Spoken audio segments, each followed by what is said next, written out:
മറ്റൊരു കമന്റോട് കൂടി പറയാം എന്ന് വിചാരിക്കുന്നു. അപ്പോൾ ഉണ്ണികൃഷ്ണൻ ഇവിടെ സൂചിപ്പിച്ച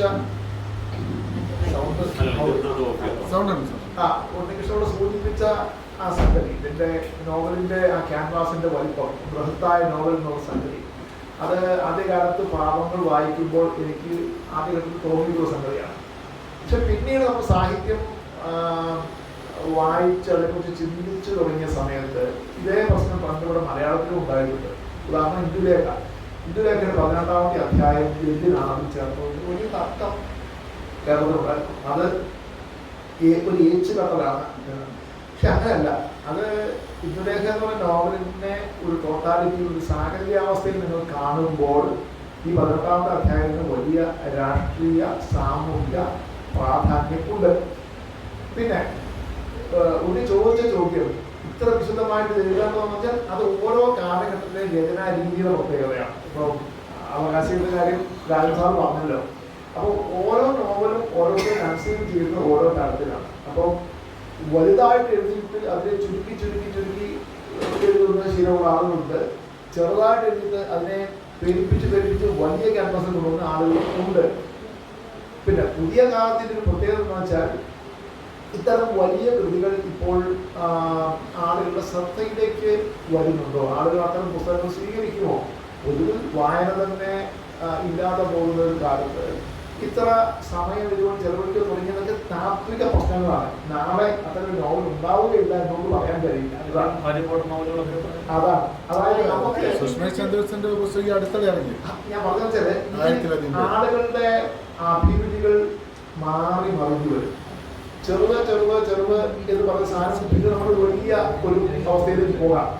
എന്തുകൊണ്ടാണ് വിക്ടർ ഹ്യൂഗോ അങ്ങനെ ഒരു നോവലിന്റെ വിഭാവന എന്ന് ചോദിച്ചാൽ അദ്ദേഹത്തിന്റെ നോവൽ സങ്കല്പം അതാണ്. അത് സ്വീകരിച്ചല്ലോ. അപ്പോ വിക്ടർ ഹ്യൂഗോയുടെ ഡോക്ടർ കൂടെ എന്നുള്ള നോവൽ ഇറങ്ങി കഴിഞ്ഞിട്ട് അദ്ദേഹം എന്താണ്, അദ്ദേഹം വെക്കേഷൻ പോകുന്നു. വെക്കേഷൻ പോയിട്ട് അദ്ദേഹം ഒരു ടെലഗ്രാം ഉണ്ട്. ആ ടെലഗ്രാം എന്ന് വെച്ചാൽ ഒരു ക്വസ്റ്റ്യൻ മാർക്ക് മാത്രമേ ഉള്ളൂ. ഒരു ക്വസ്റ്റ്യൻ മാർക്ക് മാത്രമേ ഉള്ളൂ. അങ്ങനെ തിരിച്ച് പ്രസാധകൻ അതിനകത്ത് ഒരു എക്സ്ക്ലമേഷൻ മാർക്കാണ്, ഗംഭീരമാണ്. അപ്പൊ ഇങ്ങനെ കഥകളൊക്കെ ഇഷ്ടംപോലുണ്ട്. ഈ നോവലുകൾ പുറത്തിറങ്ങുന്ന ദിവസം കൊടും മഞ്ഞിലും അവിടെ നിന്ന് ക്യൂ നിന്ന് പുസ്തകങ്ങൾ വാങ്ങിക്കൊണ്ട് പോയപ്പോ 100 years of solitude കൊടുത്ത പുസ്തകങ്ങളെ കുറിച്ചൊക്കെ അങ്ങനെ ഒരുപാട് കഥകളുണ്ട്.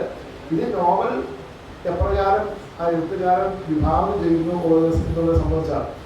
നമുക്ക് മഹാഭാരതത്തെ ഒരു ഒരു ബൃഹത് നോവലായി കണക്കാക്കുകയാണെങ്കിൽ അതിന്റെ വലിപ്പം എത്രയാണ്? ഒരു കഥയിൽ നിന്ന് അടുത്ത കഥയിൽ കഥയിൽ ഒരു വലിയ പ്രശ്നം വരുന്നത് ഭാരതീയമായ ഒരു ആഖ്യാന രീതി നമുക്ക് ഇതുവരെ കിട്ടിയിട്ടില്ല. യൂറോപ്യൻ നോവലിന്റെ രീതിയിലാണ് നമ്മൾ എഴുതിയിരുന്നത്. അപ്പൊ അതുകൊണ്ട് ഞാൻ ഭാരതീയമായ കേരളീയമായ ഒരാഖ്യാനം, അതായത് ഒരു കഥയിൽ നിന്ന് അടുത്ത കഥയിലേക്ക്, ആ കഥയിൽ നിന്ന് അടുത്ത കഥയിലേക്ക്, അതിൽ നിന്ന് അടുത്ത കഥയിലേക്ക്, അങ്ങനെ എങ്ങനെ കഥകൾ കൊഴുത്ത് കെട്ടി പോകുന്ന രീതിയിലേക്ക് പോകുന്നു. ആ രീതിയിൽ എഴുതുന്നതാണ് കാരമോൾ നോവല്. അതുകൊണ്ട് സ്വീകരിക്കപ്പെട്ടു. ഇനി നാളെ ഏതായിരിക്കും നോവലിന്റെ രീതി എന്നുള്ളത് മലയാളം ജീവനോടുകൂടി ഉണ്ടെങ്കിൽ നമുക്ക് അത്തരം പരീക്ഷണങ്ങളെയും നമുക്ക് കാണാവുന്നതാണ്. ഇന്നിപ്പോ എന്താ വെച്ചാൽ ഞങ്ങൾ 2 പ്രഭാഷണങ്ങൾ പ്രതീക്ഷിച്ചാണ് വന്നതെങ്കിലും ഞങ്ങളുടെ ഇതിൽ 3 പ്രഭാഷണങ്ങൾ വിളമ്പി കിട്ടി എന്നുള്ളതാണ്. അത് വളരെ രസകരമായ ഒരു അനുഭവമാണെന്ന് പറയുന്നത്. ഇപ്പൊ രാജൻ സാറ് ഡോക്ടർ ഷിവാഗോ എന്നുള്ള നോവലിന്റെ രാഷ്ട്രീയ, സാമൂഹിക, താത്വിക തലങ്ങളൊക്കെ കൃത്യമായി വിശദീകരിച്ച് ആ നോവലിനെ നമ്മുടെ കൺമുമ്പിലേക്ക് അവതരിപ്പിക്കാം. അപ്പൊ ഞാൻ തീർച്ചയായിട്ടും ആലോചിക്കും, ദൈവമേ, നമ്മുടെ മുന്നിൽ ഇപ്പോഴും ഒരു മാനവിക രാഷ്ട്രീയ പ്രസ്ഥാനമായി നമ്മൾ കാണുന്ന ഒരു സംഗതി എപ്രകാരമാണ് അതിന്റെ പ്രായോഗിക തലത്തിൽ പരീക്ഷിക്കപ്പെട്ട ഇടങ്ങളിലൊക്കെ എത്രകാലം റിപ്രസീവായിരുന്നു, എത്രമാത്രം അടിച്ചമർത്തലുകളും ക്രൂരമായ പ്രവർത്തനങ്ങളും നടത്തി മാനവികതയെ തച്ചു തകർക്കുക എന്ന ആ ചിരപരാധനമായ നമ്മളിൽ ബോധ്യമായിരുന്നു. വാസ്തവത്തിൽ പാസ്റ്റർനാക്കിനെ പോലുള്ള എഴുത്തുകാരുടെ എഴുത്തുകളിൽ അവർ ഒളിച്ചു കടത്തിയ ആ വിപ്ലവത്തിന്റെ അഗ്നിസ്ഫുലിംഗമാണ് പിന്നീട് ഗോർബച്ചേവിന്റെ കാലത്ത് പെരിസ്ട്രോയിക്കയായി പുറത്തേക്ക് വരുന്നത്. അതാണ് ഇതിനൊരു വളരെ രസകരമായ വൈരുദ്ധ്യമുണ്ട്. ഒരു സുപ്രഭാതത്തിൽ അല്ല റഷ്യയിൽ ഈ പ്രതിവിപ്ലവം അഥവാ ഈ അധികാര വിരുദ്ധമായ ഒരു മനോഭാവം ഉണ്ടാവുന്നത്. ഈ പെരിസ്ട്രോയിക്കയ്ക്ക് ശേഷം പല കമ്മ്യൂണിസ്റ്റ് നേതാക്കന്മാരും ഇങ്ങനെ അവരുടെ ഒരു കുംഭസാരം, ഒരു കുറ്റസമ്മതം പോലുള്ള കുംഭസാരം എഴുത്തുകളിൽ അവർ പറയുന്നത്, ഞങ്ങൾ പണ്ട് റഷ്യയിൽ പോയപ്പോൾ അവിടെ നമുക്ക് സോപ്പ്, ഒരേ തരം സോപ്പ് മാത്രമേ ഉണ്ടായിരുന്നുള്ളൂ. അവിടെ നമുക്ക് എന്താണ്, ഡിപ്ലോമാറ്റുകൾക്ക് താമസിക്കാൻ പറ്റിയ എല്ലാ സൗകര്യങ്ങളും ഉള്ള ഹോട്ടലുകളൊക്കെ ഉണ്ടായിരുന്നു. സാധാരണ മനുഷ്യരൊക്കെ ഒരേ തരം റൊട്ടിയാണ് കഴിച്ചിരുന്നത്. അപ്പം ഇവരെങ്ങനെയാണ് ജീവിക്കുന്നതൊക്കെ ഞങ്ങൾ അന്ന് വിചാരിച്ചിരുന്നത് പിന്നീട് പറഞ്ഞു. ഇവരാരും അക്കാലത്ത് അവർ റഷ്യയിൽ കണ്ടത് എന്താണ് എന്ന സത്യം നമ്മൾ പറഞ്ഞു. നമ്മുടെ മഹാകവി വള്ളത്തോളിനെ റഷ്യയിൽ ക്ഷണിച്ചു കൊണ്ടുപോവുകയും അദ്ദേഹം റഷ്യയെ കുറിച്ച് വളരെ വാനോളം പുകഴ്ത്തി കവിതകൾ എഴുതിയിട്ടില്ല. അപ്പം വാസ്തവത്തിൽ തൊട്ടുകൂടെ പറഞ്ഞ സോവിയറ്റ് നാട് മാസിക എന്റെ വീട്ടിൽ വരുന്നുണ്ടായിരുന്നു. ഞാൻ അത് കൃത്യമായിട്ട് എടുത്തിട്ട് പുസ്തകവും ഞാൻ തോന്നിയിട്ടുണ്ട്. അത് വായിക്കണം നമുക്ക് തോന്നിയിട്ടില്ല.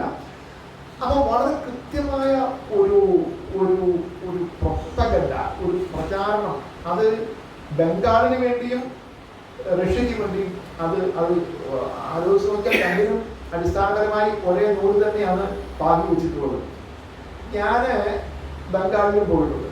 ഇദ്ദേഹം പറഞ്ഞ ഹിൽസാമിയും ഞാൻ കഴിച്ചിട്ടുണ്ട്. അവിടുത്തെ ബ്രാഹ്മണർ അതിനെ വിളിക്കുന്ന സാഗര പുഷ്പം എന്നാണ്. അപ്പോൾ ഞാൻ ഒരു നവരാത്രി കാലത്താണ് പോയത്.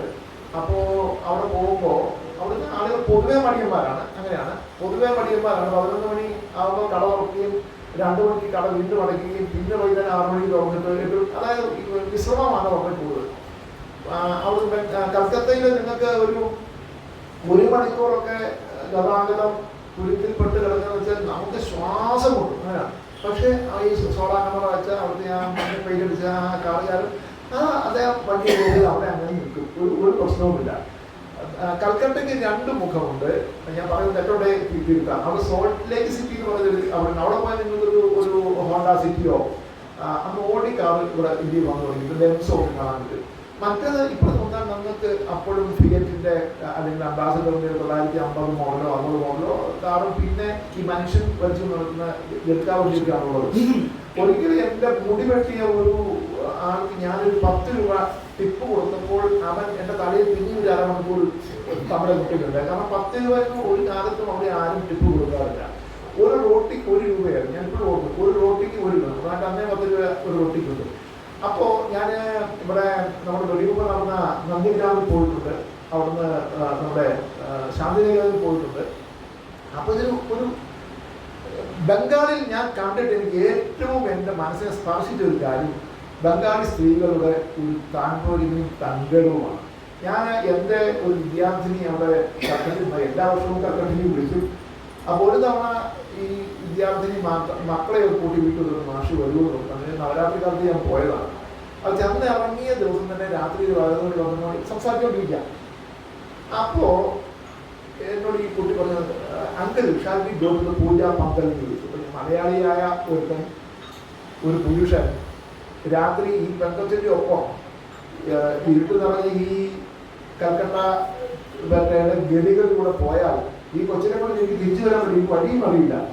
അപ്പൊ ഞാനിങ്ങനെ എൻ്റെ സങ്കടം, എൻ്റെ ഒരു ആശങ്ക ഞാൻ uncle this is Calcutta, nothing will happen, please come എന്ന് പറഞ്ഞിട്ട് കൈ പിടിച്ച് അപ്പൊ ചെറിയ ഗലികളാണ്. അപ്പൊ ആ ഗലികൾ ഞാൻ പറയുന്നത് ഞാൻ തസ്ലിമിലേക്ക് കണക്ട് ചെയ്യും. അപ്പോൾ അങ്ങനെ നമ്മൾ ഈ ഗലികളിൽ പോകുമ്പോൾ ഇവളാണ് മുന്നിൽ നിൽക്കുക. ഒരു 10-15 വയസ്സുള്ള പെൺകുട്ടിയാണ്. അപ്പൊ ഇവള് മുന്നിലേക്ക് വന്നു കഴിയുമ്പോൾ ഞാൻ മറ്റേ ഉണ്ട് ഇതിന് പുറകെ അങ്ങനെ പോയി കഴിയുമ്പോൾ എതിരെ ആളുകൾ വരും. 2 പേർക്ക് കട്ട് കടന്നുവരെ വരുന്നത്. ഈ പെൺകുട്ടി വന്നാൽ അപ്പൊ തന്നെ ഈ ആളുകൾ സൈഡിലേക്ക് മാറി. അപ്പൊ നമ്മളിങ്ങനെ നമ്മുടെ രാജ്യത്തെ കടന്നു മുമ്പോട്ട് പോകും. അങ്ങനെ 1.5 കിലോമീറ്ററൊക്കെ പോയി കഴിയുമ്പോഴത്തേക്കും വർണ്ണാഭമായിട്ടുള്ള വലിയ പൂജാ പന്തലുകളൊക്കെ ഉണ്ട്. പൊതുവെ ബംഗാളി പെണ്ണുങ്ങൾ വളരെ സുന്ദരിമാരാണ്. അപ്പോൾ ആണുങ്ങളും പെണ്ണുങ്ങളും അത് കേരളത്തിൽ ചിന്തിക്കാൻ പോലും പറ്റാത്തൊരു കാര്യം. ഈ കൊറോണയ്ക്ക് ശേഷം അവരുടെ ആണുങ്ങൾ പെണ്ണുങ്ങൾ കൈകൊടുത്ത് സഞ്ചരിക്കുന്നു തുടങ്ങിയത്. ഞാൻ നോക്കുമ്പോൾ 150-200 ആളുകളൊക്കെ ഒരുമിച്ച് ഭയങ്കര ഡാൻസാണ്. അപ്പോഴും എൻ്റെ ആ മലയാളി പുരുഷൻ ഉണർന്നു. അപ്പോൾ ഞാൻ ചോദിച്ചു, മോളെ ഇവിടെ ഇങ്ങനെ കളിച്ചാൽ എന്തെങ്കിലും കുഴപ്പമുണ്ടാകുമോ? Uncle, suppose if anybody touches a girl, he is finished. എന്ന് വെച്ചാൽ ആളുകൾ കയറി അവനെ നാമാവശേഷമാക്കി കളയും. ഈ ഒരു പ്രതിരോധം ഉള്ളിലുള്ള ഒരു ബംഗാളി പെണ്ണിനെയാണ് നമ്മുടെ തസ്ലീമ. തസ്ലീമ എഴുതുന്ന സാഹിത്യം എന്തെങ്കിലും ചോദ്യം ഉന്നയിക്കപ്പെട്ടതാണ്.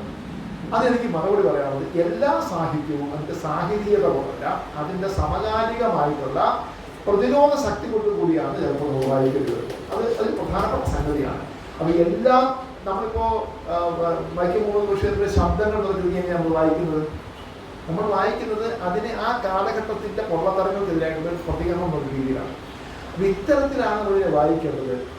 എനിക്ക് ചോദ്യങ്ങളായൊന്നും പറയാനില്ല, പക്ഷേ ഒരു കാര്യം പറയാനുള്ളത്, എവിടെയാണോ ഫാസിസം അതിൻ്റെ ദംഷ്ടകൾ കൊണ്ട് മാനവികതയെ മാമ്പിപ്പോയിരിക്കുന്നത്, റഷ്യയിലായാലും